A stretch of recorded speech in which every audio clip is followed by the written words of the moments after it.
Enlightenment came to Patera Silk on the ball court. Nothing could ever be the same after that. When he talked about it afterward, whispering to himself in the silent hours of the night as was his custom, and once when he told Maytera Marble, who was also Maytera Rose, he said that it was as though someone who had always been behind him and standing, as it were, at both his shoulders had, after so many years of pregnant silence, begun to whisper into both his ears. The bigger boys had scored again, Patera Silk recalled, and Horn was reaching for an easy catch when those voices began and all that had been hidden was displayed. Few of these hidden things made sense, nor did they wait upon one another. He, young Patera Silk, that absurd clockwork figure, watched outside a clockwork show whose works had stopped, tall Horn reaching for the ball, his flashing grin frozen in forever, dead Patera Pike mumbling prayers, as he slit the throat of a speckled rabbit he himself had bought, a dead woman in an alley of Silver Street, and the people of the quarter, lights beneath everyone's feet, like cities low in the night sky. And, oh, the rabbit's warm blood drenching Patera Pike's cold hands. Proud houses on the Palatine, Maytera Marble playing with die girls, and Maytera Mint wishing she dared. Old Maytera Rose praying alone, praying to scalding Scylla in her palace under Lake Limnaa. Feather Falling, not so lightly as his name implied, shoved aside by Horn, not yet quite prone on the crumbling shiprock blocks, though shiprock was supposed to last until the end of the whorl. Viren and the lake, crops withering in the fields, the dying fig and the open, empty sky. All dyes and much else besides, lovely and appalling, blood-red and living green, yellow, blue, white, and velvet black, with minglings of other colors and of colors he had never known. Yet all these were as nodying. It was the voices that mattered, only the paired voices. Though there were more, he felt sure, if only he had ears for them, and all the rest an empty show, shown to him so that he might know it for what it was, spread for him so that he might know how precious it was, though its shining clockwork had gone some trifle awry and must be set right by him. For this he had been born. He forgot the rest at times, though at others all these things would reoccur to him, rough truths cloaked in a new certainty. But he never forgot the voices that were in fact but one voice, and what they, who were one, had said, never forgot the bitter lesson. Though once or twice he tried to push it away, those fell words heard as Feather fell, poor little Feather, as the rabbit's hot blood spilled from the altar, as the first setters took up the homes prepared for them in Dias Familiar Viren, as the dead woman seemed to stir, rags fluttering in the hot wind borne halfway, round the whorl, a wind that blew ever stronger and wilder as clockwork that had never really stopped began to turn again. I will not fail. He told die voices, and felt he lied, yet felt the approbation too. And then, his left hand moved, snatching the ball from Horn's very fingers. Patera Silk spun about. The black ball flew like a black bird, straight through the ring at the opposite end of the ball court. It struck the hellstone with a satisfying thump and an eruption of blue sparks, and threaded the ring a second time as it bounced back. Horn tried to stop him, but Patera Silk knocked him sprawling, caught die ball again, and smoked it in for a second double. The monitor's chimes sang dire three-note paean, and its rattled gray face appeared to announce the final score 13-12. 13-12 was not a bad score, Patera Silk reflected as he took the ball from Feather and stuffed it into a trousers pocket.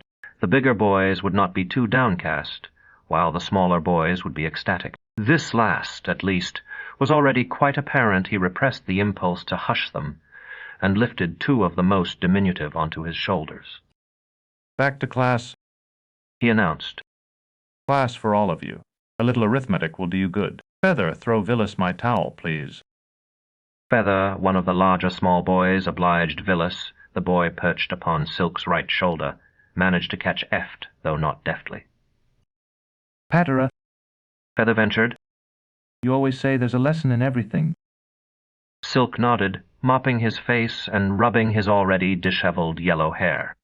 He had been touched by a god, by the outsider, and although the outsider was not one of the 9, he was an undoubted god nevertheless. This was enlightenment. Patera, I'm listening, Feather. What is it you want to ask? But enlightenment was for Theododax, and he was no holy Theododact, no gaudily painted gold-crowned figure in the writings. How could he tell these children diet in the middle of their game? Then what's the lesson in our winning Patera? That you must endure to the end. Silk replied, his mind still upon Die Outsider's teaching. One of the hinges of the ball court gate was broken. 2 boys had to lift the gate to swing it, creaking, backward. The remaining hinge would surely break too, and soon, unless he did something. Many Theodidacts never told, or so he had been taught in the Scala. Others told only on their deathbeds. For the first time, he felt he understood that. We endured to the end. Horn reminded him. But we lost just die same. You're bigger than I am. Bigger than any of us. Silk nodded and smiled. I did not say that the only object was to win. Horn opened his mouth to speak, then shut it again, his eyes thoughtful. Silk took Goldcrest and Villis from his shoulders at the gate and dried his torso, then reclaimed his black tunic from the nail on which he had hung it. Sun Street ran parallel to Die Sun, as its name indicated, and as usual at this hour it was blazing hot regretfully. He pulled his tunic over his head, smelling his own sweat. You lost, he remarked to Villis once the stifling tunic was in place. When Horn got the ball away from you, but you won when everyone on our team did. What have you learned from that? When little Villis said nothing, Fadir answered. That winning and losing aren't everything. The loose black robe followed the tunic, seeming to close about him. Good enough, he told Feather. As 5 boys shut the court gate behind them, the faint and much diffused shadow of a flyer raced down Sun Street. The boys glared up at him, and a few of the smallest reached for stones, though the flea was 3 or 4 times higher than the loftiest tower in Viron. Silk halted, raising his head to stare upward with a long-felt envy he struggled to suppress. Had he been shown the flyers among his myriad leaping visions? He felt he had, but he had been shown so much. The disproportionate, gauzy wings were nearly invisible in the glare of the unshaded sun, so that it seemed that the flyer flew without them, arms outstretched, feet together, an uncanny figure black against the burning gold. If the flyers are human, Silk admonished his charges, it would surely be evil to stone them. If they are not, you must consider that they may be higher than we are in the spiritual wall, just as they are in Die Temporal. As an afterthought he added, even if Rayfree are spying on us, which I doubt. Had they, too, achieved enlightenment, and was that why they flew? Did some god or goddess, it would be Hyrax, perhaps, or his father, sky-ruling Pass, teach those he favored the art of flight? The palustra's warped and weathered door would not open until Horn had wrestled manfully with its latch. As always, Silk delivered smaller boys, to Maytera Marble first. We won a glorious victory, he told her. She shook her head in mock dismay, her smooth oval face, polished bright by countless dustings, catching the sunlight from the window. My poor girls were beaten, Alice, Patera. It seems to me that Maytera Mint's big girls grow quicker and stronger with each week that passes. Wouldn't you think our merciful Molp would make smaller ones quicker, too? Yet it doesn't seem she does it. By the time they're quicker, they'll be the big girls, perhaps. That must be it, Patera, while I'm only a small girl myself, snatching at every chance to put off the minuends, and subtra hens for as long as possible, always willing to talk, never willing to work. Maytera Marble paused, her work-worn steel fingers flexing the cubit stick while she studied Silk. You be careful this afternoon, Patera. You must be tired already, after scrambling around up there all morning and playing with the boys. Don't fall off that roof. He grinned. I'm finished with my repairs for today, Maytera. I'm going to sacrifice after Mantian, a private sacrifice. The old Sib tilted her gleaming head to one side, thus lifting an eyebrow. Then I regret that my class will not participate. Will your lamb be more pleasing to the 9, do you think, without us? For an instant Silk was tempted to tell her everything there and then. He drew a deep breath instead, smiled, and closed the door. Most of the larger boys had already gone into Maytera Rose's room. Silk dismissed the rest with a glance, but Horn lingered. May I speak with you, Patera? It'll just take a minute. If it is only a minute. When the boy said nothing, Silk added, Go ahead, Horn. Did I foul you? If I did, I apologize. It certainly wasn't intentional. Is it? Horn let the question trail away, staring at the splintering floorboards. Speak up, please, or ask your question when I come back. That would be better. The tall boy's gaze moved to the whitewashed mud brick walls. Patera, is it true that they're going to tear down our palastra and your mantian? That you're going to have to go someplace else? No place. My father heard that yesterday. Is it true? No. Horn looked up with new hope, though the flat negative had left him speechless. Our palastra and our mantian will be here next year, and the year after that, and the year after that as well. Suddenly conscious of his posture, Silk stood straighter, squaring his shoulders. Those that put your mind at rest. They may become larger and better known, and I hope that they will. Perhaps some god or goddess may speak to us through our sacred window again, as Paz once did when Patera Pike was young. I don't know, though I pray for it every day. But when I'm as old as Patera Pike, the people of this quarter will still have a mantian and a palastra. Never doubt it. I was going to say. Silk nodded. Your eyes have said it for you already. Thank you, Horn.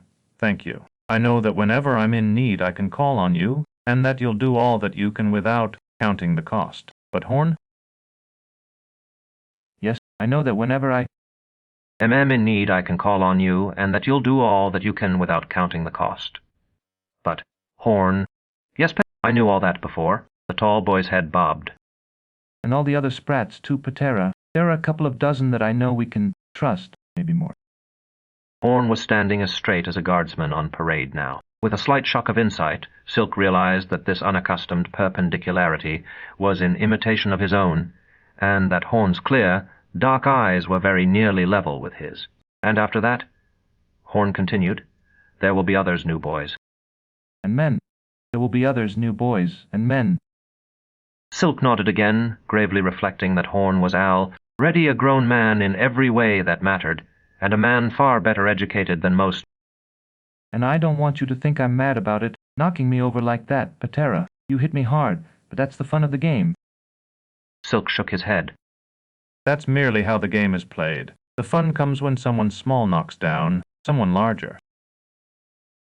You were their best player, Patera. It wouldn't have been fair to them if you hadn't played as well as you can. It wouldn't have been fair to the...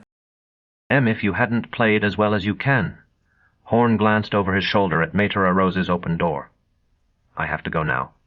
Thanks, Patera. There was a line in the writings that applied to the game and its lessons. Lessons more important, Silk felt, than any Mater Rose might teach. But Horn was already almost to the doorway. To his back, Silk murmured, Men build scales, but the gods blow upon the lighter pan. He sighed at the final word, knowing that the quotation had come a second too late. And that Horn, too, had been too late. That Horn would tell Mater Rose that he, Patera Silk, had detained him, and that Mater Rose would punish him nevertheless, without bothering to find out whether it was true. Silk turned away. There was no point in remaining to listen, and Horn would fare that much worse if he tried to intervene. How could the outsider have chosen such a bungler? Was it possible that the very gods were ignorant of his weakness and stupidity? Some of them. The Mantian's rusty cash box was bare, he knew, yet he must have a victim, and a fine one. The parents of one of the students might lend him 5 or even 10 bits, and the humiliation of having to beg such poor people for a loan would certainly be beneficial. For as long as it took him to close the unwilling door of the palastra and start for the market, his resolution held, then the only 2 well-amag in-tiers of small children, deprived of their accustomed supper of milk and stale bread, washed it away. No, the sellers would have to extend him credit. The sellers must. When had he ever offered a single sacrifice, however small, to the outsider? Never. Not one in his entire life. Yet the outsider had extended infinite credit to him for Patera Pike's sake. That was one way of looking at it, at least. And perhaps that was the best way. Certainly he would never be able to repay the outsider for the knowledge and the honor, no matter how hard or how long he tried. Small wonder, then, as Silk's thoughts raced, his long legs flashed faster and faster. The sellers never extended a single bit's credit, true. They gave credit to no augur, and certainly they would not extend it to an augur whose mantian stood in the poorest quarter of the city. Yet the outsider could not be denied, so they would have to. He would have to be firm with them, extremely firm. Remind them that the outsider was known to esteem them last among men already, that according to the writings he had once, having possessed and enlightened a fortunate man, beaten them severely in person. And though the 9 could rightly boast, a black civilian floater was roaring down Sun Street, scattering men and women on foot and dodging ramshackle carts and patient grey donkeys, its blowers raising a choking cloud of hot yellow dust. Like everyone else, Silk turned his face away, covering his nose and mouth with the edge of his robe. "You there, auger." The floater had stopped, its roar fading to a plaintive whine as it settled onto the rutted street. A big, beefy, prosperous-looking man standing in its passenger compartment flourished a walking stick. Silk called, "I take it you are addressing me, sir." Is that correct? The prosperous-looking man gestured Impatiently. Come over here. I take it you? "You are addressing me, sir. Is that correct?" The prosperous-looking man gestured impatiently. "Come over here. I intend to," Silk told him. A dead dog rotting in the gutter required a long stride that roused a cloud of fat, blue-backed flies. Petra would be better mannered, sir, but I'll overlook it. You may call me Augur, if you like. I have need of you, you see. Great need. A god has sent you to me? The prosperous-looking man looked at least as surprised as Horn had when Silk had knocked him down. "I require 2, no, 3 cards," Silk continued. 3 cards or more. I require them at once for 3 cards or more. I require them at once for a sacred purpose. You can provide them easily, and the gods will smile on you. Please do so. The prosperous-looking man mopped his streaming brow with a large peach-colored handkerchief that sent a cloying fragrance to war with the stenches of the street. I didn't think that the chapter let you augurs do this sort of thing, Patera. Beg. Why no. You're perfectly correct, sir. It's absolutely forbidden. But there's a beggar on every comer. You must know the kinds of things they say, and that's not what I'm telling you at all. I'm not hungry, and I have no starving children. I don't want your money for myself, but for a god, for the outsider. It's a major error to restrict one's worship to the 9, as I never mind. The outsider must have a suitable offering from me before Shadedown. It's absolutely imperative. You'll be certain to gain his favor by supplying. "I wanted," the prosperous-looking man began. Silk raised his hand, "no. The money, 3 cards, least at once." I'm off. No, the money, 3 cards at least at once. I've offered you a splendid opportunity to gain his favor. You've lost that now, but you may still escape his displeasure, if only you'll act without further delay. For your own sake, give me 3 cards immediately. Silk stepped closer, scrutinizing the prosperous-looking man's ruddy, perspiring face. Terrible things may befall you. Horrible things. Reaching for the card case at his waist, the prosperous-looking man said, A respectable citizen shouldn't even stop his floater in Dias Quarter. If you own this floater, you can afford 3 cards easily, and I'll offer a prayer for you, many prayers that you may eventually attain to. Silk shivered. The driver rasped, "Shut your shaggy mouth and let Blood talk, you butcher." Then to Blood. "You want me to bring him along, Jeff?" Blood shook his head. He had counted out 3 cards and now held them in a fan. 6 ragged men stopped to gawk at dye-gleaming gold. 3 cards you say you want, Patera. Here they are. Enlightenment. Was that what you were going to ask the gods to give me? You augurs are always squeaking about it. Well, I don't care about that. I want a little information instead. Tell me everything I want to know, and I'll hand over all 3. See him? Then you can offer this wonderful sacrifice for yourself if you want to, or do whatever you want with the money. How about it? You don't know what you're risking. If you did. Blood snorted. "I know that no gods come to any window in Dias City since—" I was a young man, Patera, no matter how you butchers howl, and that's all I need to know. There's a Mantian on this street, isn't there? Where Silver Street meets it at an angle. I've never been in that part of this quarter, but I asked, and that's what I was told." Silk nodded. "I'm augur there. The old cull." I'm augur there. The old cull's dead, then. Silk traced the sign of addition in the air. "Yes." Patera Pike. Yes, Patera Pike has been with the gods for almost a year. Did you know him? Ignoring the question, Blood nodded to himself. Gone to mainframe A. All right, Patera, I'm not a religious man, and I don't pretend to be. But I promised I promised a certain person that I'd go to this Mantian of yours and say a few prayers for her. I'm going to make an offering, too. Understand? Because I know she'll ask if I did. That's besides these cards here. So is there somebody there who'll let me Silk nodded again. Maytera Marble or Maytera Mint would be delighted. I'm sure. You'll find them both in the palastra, on the other side of our ball court. Silk paused, thinking. Maytera Mint's rather shy, though she's wonderful with the children. Perhaps you'd better ask for... Maytera Marble, in the first room to your right. She could leave one of Di older girls in charge of her class for an hour or so, I would think. Blood closed his fan of cards as if about to hand them over to Silk. I'm not too crazy about chemical people, Patera. Somebody told me you've got to mate her a rose. Maybe I could get her, or isn't she there anymore? Oh, yes. Silk hoped his voice did not reflect the dismay he felt whenever he thought of Maytera Rose. But she's quite elderly, sir, and we try to spare her poor legs whenever we can. I feel sure that Maytera Marble would prove completely satisfactory. No doubt she will. Blood counted his cards again, his lips moving, his fat, beringed fingers reluctant to pan from each wafer-thin, shining rectangle. You were going to tell me about enlightenment a minute ago, Patera.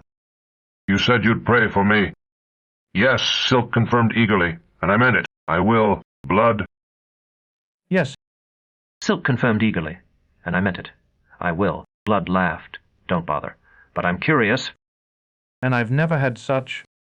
Don't bother. But I'm curious, and I've never had such a good chance to ask one of you about it before. Isn't enlightenment really pretty much the same as possession? Not exactly so. Silk gnawed his lower lip. You know, sir, at the Scala they taught us simple, satisfying answers to all of these questions. We had to recite them to pass the examination, and I'm tempted to recite them again for you new. But the actuality's enlightenment, and possession, aren't really simple things at all. Or at least enlightenment isn't, I don't know, a great deal about possession. And some of the most respected hierologists are of the opinion that it exists potentially, but not actual... What? A god's supposed to pull on a man just like a tunic? That's what they say. Well, some people can, so why not a god? Watching Silk's expression, Blood laughed again. You don't believe me, do you? Silk said. I've never heard of such people, sir. I won't say they don't exist, since you assert that they do, although it seems impossible. You're young yet, Patera. If you want to dodge a lot of mistakes, don't you forget that. Blood glanced sidelong at his driver. Get on these puts, Grisen. Make them keep their paws off my floater. Enlightenment, Silk stroked his cheek, remembering. That ought to be easy, it seems to me. Don't you just know a lot of things you didn't know before? Blood paused, his eyes upon Silk's face. Things that you can't explain, or aren't allowed to. A patrol of guardsmen passed, their slug guns slung and their left hands resting on the hilts of their swords. One touched the bill of his jaunty green cap to Blood. It's difficult to explain, Silk said. In possession there's always some teaching, for good or ill. Or at any rate, that's what we're taught, though I don't believe, in enlightenment, there's much more. As much as the Theodidact can bear, I would say. It happened to you? Blood said softly. Lots of you say it did, but from you it's Lily. You were enlightened. Or you think you were. You think it's real? Silk took a step backward, bumping against one of the onlookers. I didn't call myself enlightened, sir. You didn't have to. I've been listening to you.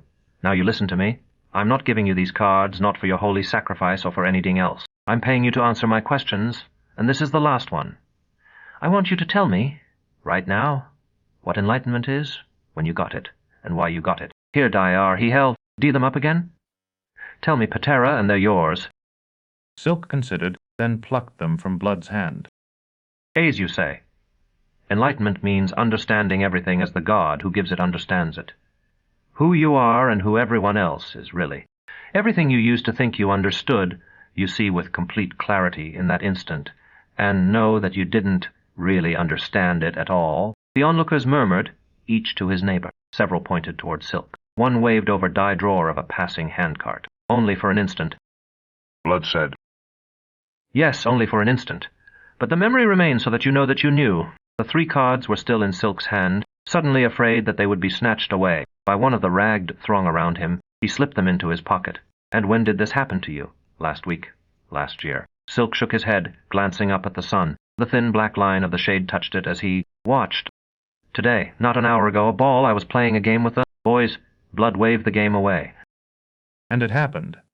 Everything seemed to stand still. I really can't say whether it was for an instant, or a day, or a year, or any other period of time, and I seriously doubt that any such period could be correct. Perhaps that's why we call none the outsider, because he stands outside of time all the time. Uh-huh. Blood favored Silk with a grudging smile. I'm sure it's all smoke. Just some sort of... Dater, I'm sure it's all smoke. Just some sort of daydream. But Effie got to admit it's interesting smoke. The way you tell it, I've never heard of anything like this before. It's not exactly what they teach you in the Scala, Silk conceded. but I feel in my heart that it's the truth. He hesitated. By which I mean that it's what I was shown by him, or rather, that it's one of an endless panorama of things. Somehow he's outside our fool in every way, and inside it with us at the same time. The other gods are only inside, I think, however great they may appear inside. Blood shrugged, his eyes wandering toward the ragged listeners. Well, they believe you anyhow, but as long as we're in here too, it doesn't make a bad bit's difference to us, does it, Patera? Perhaps it does or may in the future. I don't know, really. I haven't even begun to think about that yet. Silk glanced up again. The sun's golden road across the sky was markedly narrower already. Perhaps it will make all the difference in the story, He said. I think it will. I don't see how. You'll have to wait and see, my son, and so shall... Silk shiver, Silk shiver. You'll have to wait and see, my son, and so shall I. You'll have to wait and see, my son, and so shall I. Silk shivered, as he had before. You wanted to know why I received this blessing, didn't you? That was your last question. Why something... As tremendous as this should happen to someone as insignificant as I am. Wasn't that it? Yes, if this God of yours will let you tell anybody. Blood grinned, showing crooked, discolored teeth and Silk, suddenly, and without in the least willing it. Saw more vividly than he had ever seen the man before him, the hungry, frightened, scheming youth who had been Blood a generation before. And if you don't gib yourself, Patera. Gibbe. If you've got no objections, don't feel like you're stepping over his line. I see. Silk cleared his throat. I've no objection, but no very satisfactory answer for you, either. That's why... I snat. I've no objection, but no very satisfactory answer for you, either. That's why I snatched my 3 cards from your hand, and it's why I need them too, or a part of it. It may be only that he has a task for me. He does, I know, and I hope that that's all it is. Or, as I've thought since, perhaps it's because he means to destroy me, and felt he owed this to me before he struck. I don't know. Blood dropped to his seat in the passenger compartment, mopping his face and neck with his scented handkerchief, as he had before. Thanks, Patera. We're quits. You're going to the market? Yes, to buy him a fine victim with these cards you've given me. Paid you. I'll have left your Mantian before you get back, Patera. Or anyhow, I hope I will. Blood dropped into the floater's velvet seat. Get the canopy up, Grisen. Silk called. Wait. Blood stood again, surprised. What is it, Patera? No hard feelings, I hope. I lied to you, my son, missiled you at least, although I didn't intend to.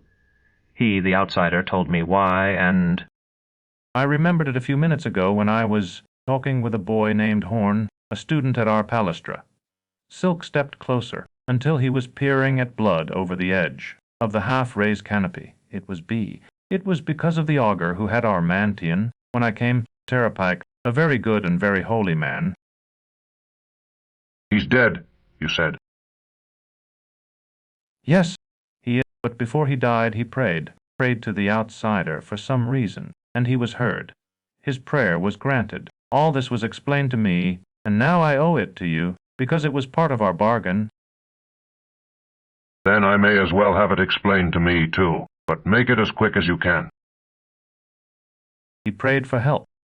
Silk ran his fingers through his careless thatch of straw-colored hair. When you pray for his help to the outsider, he sends it. Nice of him.